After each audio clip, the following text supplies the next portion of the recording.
DNR and law enforcement are teaming up and cracking down on drunk boating as we head into the July 4th weekend, calling it Operation Dry Water. Officials say in recent years, about half of boating-related deaths in Minnesota involve alcohol. That's why they're targeting this weekend to increase patrols. While we may wear different badges, our approach is the same. We have zero tolerance for people boating under the influence. If you make that choice, you will not get a warning and you won't get a second chance. You will be arrested, taken to jail, and have to face the heavy penalties that comes with your decision. If you boat under the influence, the boat could be impounded and the operator could be arrested.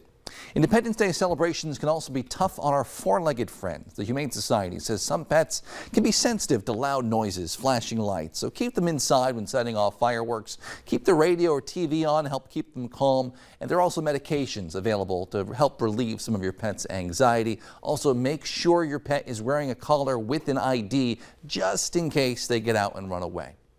Recent staffing shortages are affecting baseball, not in the majors, but in the youth game. John Lordson investigates. The volume of games compared to the number of officials or umpires is just not there.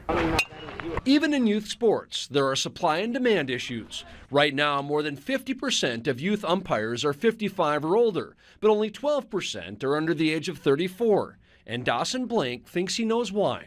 People are leaving it quicker than they stay in it because of the conduct, because of the behavior that is shown at games from youth coaches, youth parents. Blank is with Minnesota Youth Athletic Services, or MYAS. It's a nonprofit that partners with parent volunteer organizations to promote positive behavior at games.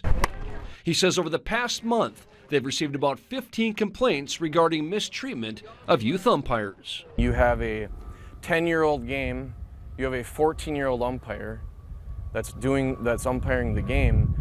And that's not helpful in any situation because that's going to be one less person that we're going to have to be able to umpire for the future. So they've created a game plan to help officials. Umpires are now keeping score in another way. At games, there's a report card within the scorecard where parents and teams are being judged on their behavior. When something does happen that's negative, especially toward umpires because of the shortage, we wanted to have more of a formalized reporting process for that. And Mark Argis is with the group Youth First. He says a bad report card can lead to a game or even year-long suspension for a coach or parent.